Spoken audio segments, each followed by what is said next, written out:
Okay, so while this has produced a basis for the span of x and hence a basis for R3, only one of these vectors is one of the original four.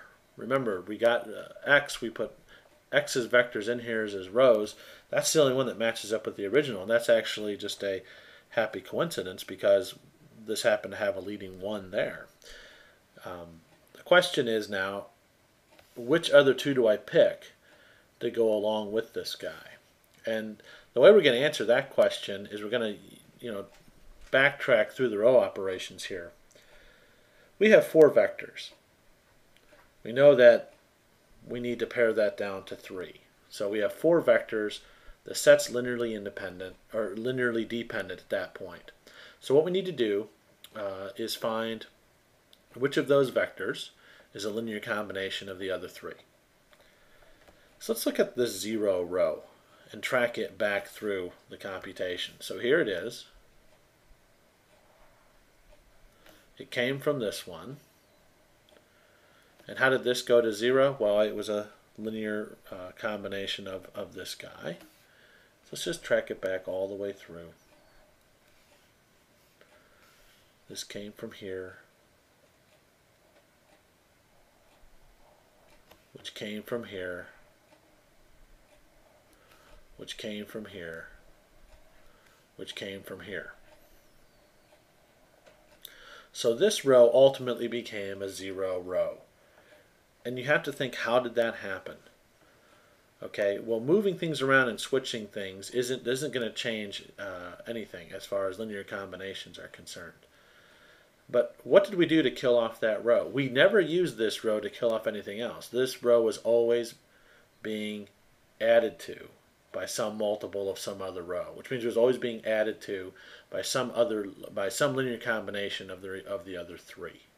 Okay, so that means that this guy, this row, is a linear combination of the 3 remaining rows. So I would pick these 3 and see if they form a basis. Okay, so from our original set X, I claim we can get rid of him and be fine.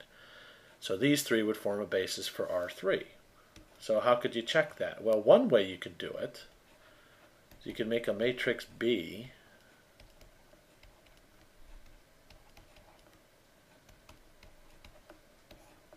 put him in the row echelon form. But what I challenge you to do is go back and look at the row operations we just did when we had the matrix A and put it into row echelon form. What was the role of this row again? All we used it is we moved it out of the way and we just annihilated it. It was never actually used in any of the row operations to get us our leading ones. That means that we can go through the same row operations we went through before, just ignoring what we did to him, and put this into the row echelon form that we had before, except we wouldn't have that 0 row. So that means that these are going to be linearly independent. Okay, so that would show that that is a basis for R3. Okay, so that's sort of the row space approach. You put these things in as rows, you do your row operations, you carefully track back how the 0 row got to be the 0 row. Our next approach is going to involve column spaces. Okay, so to do the column space approach, what we do is we take the matrix A,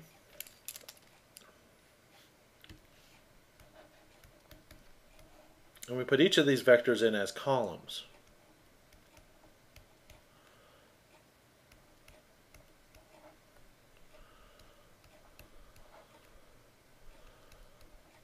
Like so. Now, where is this coming from? Where is this coming from? Well, if I want to show that X spans R3, I have to show that I can find a C1 for this, plus a C2 for this vector, plus a C3 times this vector, plus a C4 times this vector,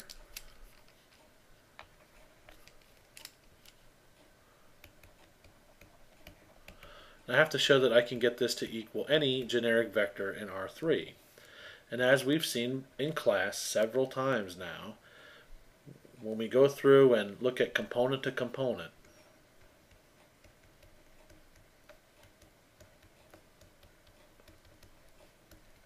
right on down the line, we're going to see the vectors from X showing up as the columns in the coefficient matrix. Let me just finish this here.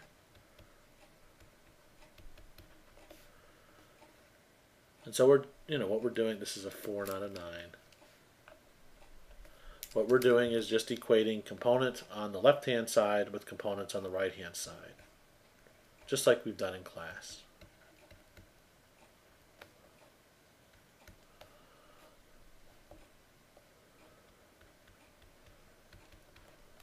So if I put this into an augmented matrix, this is exactly the augmented matrix you'd get.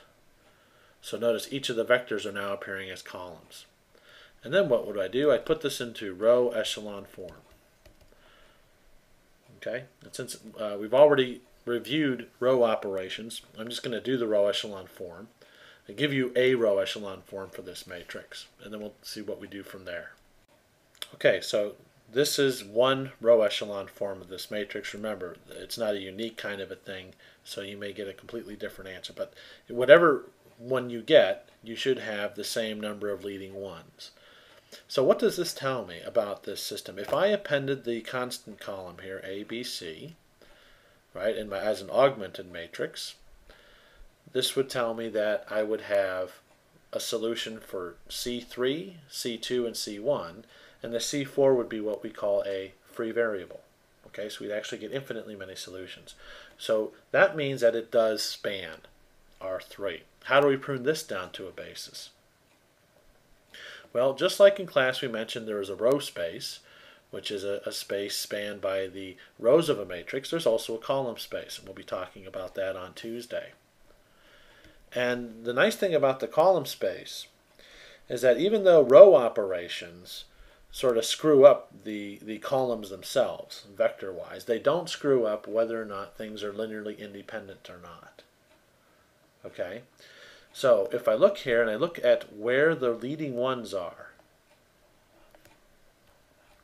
I've got a leading one in the first column, a leading one in the second column, and a leading one in the third column.